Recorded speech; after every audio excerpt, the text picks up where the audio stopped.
कार्तिक मास महात्म्य कथा अध्याय 23वां अध्याय वर्णन आंवला तुलसी जान। पढ़ने सुनने से कमल हो जाता कल्याण। नारद जी बोले, हे राजन, यही कारण है कि कार्तिक मास के व्रत उद्यापन में तुलसी की जड़ में भगवान विष्णु की पूजा की जाती है। तुलसी भगवान विष्णु को अधिक प्रीति प्रदान करने वाली मानी गई है। राजन, जिसके घर में तुलसीवन है वह घर तीर्थ स्वरूप है, वहां यमराज के दूत नहीं आते। तुलसी का पौधा सदैव सभी पापों का नाश करने वाला तथा अभीष्ट कामनाओं को देने वाला है। जो श्रेष्ठ मनुष्य तुलसी का पौधा लगाते हैं वे यमराज को नहीं देखते। नर्मदा का दर्शन, गंगा का स्नान और तुलसी वन का संसर्ग, ये तीनों एक समान कहे गए हैं। जो तुलसी की मंजरी से संयुक्त होकर प्राण त्याग करता है वह सैकड़ों पापों से युक्त ही क्यों न हो तो भी यमराज उसकी ओर नहीं देख सकते। तुलसी को छूने से कामिक, वाचिक, मानसिक आदि सभी पाप नष्ट हो जाते हैं। जो मनुष्य तुलसी दल से भगवान का पूजन करते हैं वह पुनः गर्भ में नहीं आते अर्थात जन्म मरण के चक्कर से छूट जाते हैं।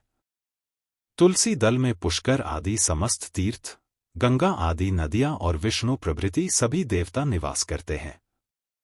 हे राजन, जो मनुष्य तुलसी के काष्ठ का चंदन लगाते हैं उन्हें सहज ही मुक्ति प्राप्त हो जाती है और उनके द्वारा किए गए पाप उनके शरीर को छू भी नहीं पाते। जहां तुलसी के पौधे की छाया होती है वहीं पितरों की तृप्ति के लिए श्राद्ध करना चाहिए। जिसके मुख में, कान में और मस्तक पर तुलसी का पत्ता दिखाई देता है उसके ऊपर यमराज भी दृष्टि नहीं डाल सकते, फिर दूतों की तो बात ही क्या है। जो प्रतिदिन आदर पूर्वक तुलसी की महिमा सुनता है वह सब पापों से मुक्त हो ब्रह्मलोक को जाता है। इसी प्रकार आंवले का महान वृक्ष सभी पापों का नाश करने वाला है।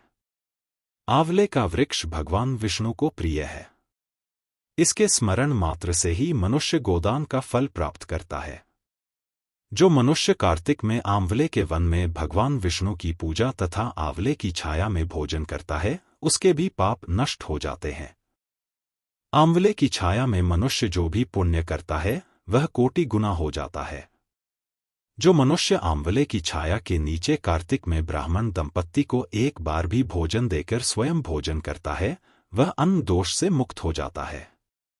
लक्ष्मी प्राप्ति की इच्छा रखने वाले मनुष्य को सदैव आंवले से स्नान करना चाहिए। नवमी, अमावस्या, सप्तमी, संक्रांति, रविवार, चंद्र ग्रहण तथा सूर्य ग्रहण के दिन आंवले से स्नान नहीं करना चाहिए।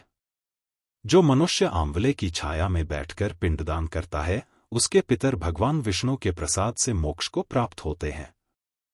जो मनुष्य आंवले के फल और तुलसी दल को पानी में मिलाकर स्नान करता है उसे गंगा स्नान का फल मिलता है। जो मनुष्य आंवले के पत्तों और फलों से देवताओं का पूजन करता है उसे स्वर्ण मणि और मोतियों द्वारा पूजन का फल प्राप्त होता है। कार्तिक मास में जब सूर्य तुला राशि में होता है तब सभी तीर्थ, ऋषि, देवता और सभी यज्ञ आंवले के वृक्ष में वास करते हैं। जो मनुष्य द्वादशी तिथि को तुलसी दल और कार्तिक में आंवले की छाया में बैठकर भोजन करता है उसके 1 वर्ष तक अन्न संसर्ग से उत्पन्न हुए पापों का नाश हो जाता है। जो मनुष्य कार्तिक में आंवले की जड़ में विष्णु जी का पूजन करता है उसे श्री विष्णु क्षेत्रों के पूजन का फल प्राप्त होता है। आंवले और तुलसी की महत्ता का वर्णन करने में श्री ब्रह्मा जी भी समर्थ नहीं है, इसलिए धात्री और तुलसी जी की जन्म कथा सुनने से मनुष्य अपने वंश सहित भक्ति को पाता है। अगर आपको यह कथाएं पसंद है तो कृपया शेयर, लाइक या कमेंट जरूर करें। कृपया हमारे चैनल अनबॉक्स सनातन को सब्सक्राइब करें और कमेंट बॉक्स में जय श्री हरि अवश्य लिखें।